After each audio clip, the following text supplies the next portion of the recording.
ಅಧಿಕಾರಿಗಳಿಗೆ ಹೊಡೆಯಬೇಡಿ, ಬೇಕಾದರೆ ನನಗೆ ಪೊರಕೆಯಲ್ಲಿ ಹೊಡೆಯಿರಿ.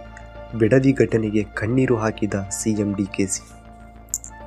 ಬಿಡದಿ ಟೌನ್ಶಿಪ್ ಯೋಜನೆಗೆ ಸಂಬಂಧಿಸಿದಂತೆ ಮಂಡಲಹಳ್ಳಿಯಲ್ಲಿ ಅಧಿಕಾರಿಗಳ ಮೇಲೆ ನಡೆದ ಹಲ್ಲೆ ಘಟನೆಗೆ ಮುಖ್ಯಮಂತ್ರಿ ಡಿಕೆ ಶಿವಕುಮಾರ್ ತೀವ್ರ ಬೇಸರ ವ್ಯಕ್ತಪಡಿಸಿದ್ದಾರೆ. ಅಧಿಕಾರಿಗಳ ಮೇಲೆ ಹಲ್ಲೆ ನಡೆಸುವುದು ಸರಿಯಲ್ಲ ಎಂದು ಹೇಳಿದ ಅವರು, ಬೇಕಾದರೆ ನನಗೆ ಪೊರಕೆಯಲ್ಲಿ ಹೊಡೆಯಿರಿ, ತಪ್ಪು ಮಾಡಿದ್ದರೆ ನನಗೆ ಹೊಡೆಯಲಿ, ಆದರೆ ಅಧಿಕಾರಿಗಳಿಗೆ ಹೊಡೆಯಬೇಡಿ ಎಂದು ಭಾವುಕರಾಗಿ ಮನವಿ ಮಾಡಿದ್ದಾರೆ. ಬೆಂಗಳೂರಿನಲ್ಲಿ ಸುದ್ದಿಗೋಷ್ಠಿಯಲ್ಲಿ ಮಾತನಾಡಿದ ಅವರು, ಬಿಡದಿಯಲ್ಲಿ ನಡೆದ ಘಟನೆ ನನ್ನ ಮನಸ್ಸಿಗೆ ತುಂಬಾ ನೋವು ತಂದಿದೆ.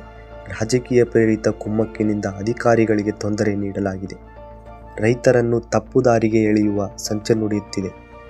ಯಾರ ಮನಸ್ಸಿಗೂ ನೋವುಂಟು ಮಾಡುವ ಉದ್ದೇಶ ನನಗಿಲ್ಲ ಎಂದು ಹೇಳಿದ್ದಾರೆ. ಬಿಡದಿ ಟೌನ್ಶಿಪ್ ಯೋಜನೆ ಕುರಿತು ಸ್ಪಷ್ಟನೆ ನೀಡಿದ ಅವರು, ಇದು ನನ್ನ ಕನಸಿನ ಯೋಜನೆಯಲ್ಲ. ನಾನು ಯಾವತ್ತೂ ಇದನ್ನು ನನ್ನ ಕನಸಿನ ಪ್ರಾಜೆಕ್ಟ್ ಎಂದು ಹೇಳಿಲ್ಲ. ಈ ಯೋಜನೆಗೆ ನಾನು ಶಂಕುಸ್ಥಾಪನೆ ಕೂಡ ಮಾಡಿಲ್ಲ. ಇದರ ಪಿತಾಮಹನಾಗುವ ಆಸೆಯೂ ನನಗಿಲ್ಲ. ಹಿರಿಯರು ನೀಡಿದ ಮಾರ್ಗದರ್ಶನದಂತೆ ಹಿಂದಿನ ಯೋಜನೆಯನ್ನು ಮುಂದುವರಿಸುವ ಕೆಲಸ ಮಾಡುತ್ತಿದ್ದೇನೆ ಎಂದು ಪರೋಕ್ಷವಾಗಿ ಕೇಂದ್ರ ಸಚಿವ ಎಚ್.ಡಿ. ಕುಮಾರಸ್ವಾಮಿ ಅವರಿಗೆ ತಿರುಗೇಟು ನೀಡಿದ್ದಾರೆ. ರಾಜಕೀಯ ಬೆಳವಣಿಗೆಗಳ ಕುರಿತು ಪ್ರತಿಕ್ರಿಯಿಸಿದ ಅವರು, ನಾನು ಮುಖ್ಯಮಂತ್ರಿ ಆಗಿರುವುದನ್ನು ಕೆಲವರಿಗೆ ಸಹಿಸಿಕೊಳ್ಳಲು ಆಗುತ್ತಿಲ್ಲ. ಅವರಿಗೆ ನಿದ್ರೆ ಕೂಡ ಬರುತ್ತಿಲ್ಲ. ನನ್ನನ್ನು ಜೈಲಿಗೆ ಕಳಿಸಲು ಹಲವು ವರ್ಷಗಳಿಂದ ಸಂಚು ನಡೆಯುತ್ತಿದೆ ಎಂಬುದು ಎಲ್ಲರಿಗೂ ಗೊತ್ತಿರುವ ವಿಷಯ ಎಂದು ಈ ಮೂಲಕ ವಾಗ್ದಾಳಿ ನಡೆಸಿದರು ಸಿಎಂ ಡಿಕೆ ಶಿವಕುಮಾರ್ ಅವರು. ಮತ್ತೊಂದು ವಿಡಿಯೋದೊಂದಿಗೆ ಭೇಟಿಯಾಗೋಣ.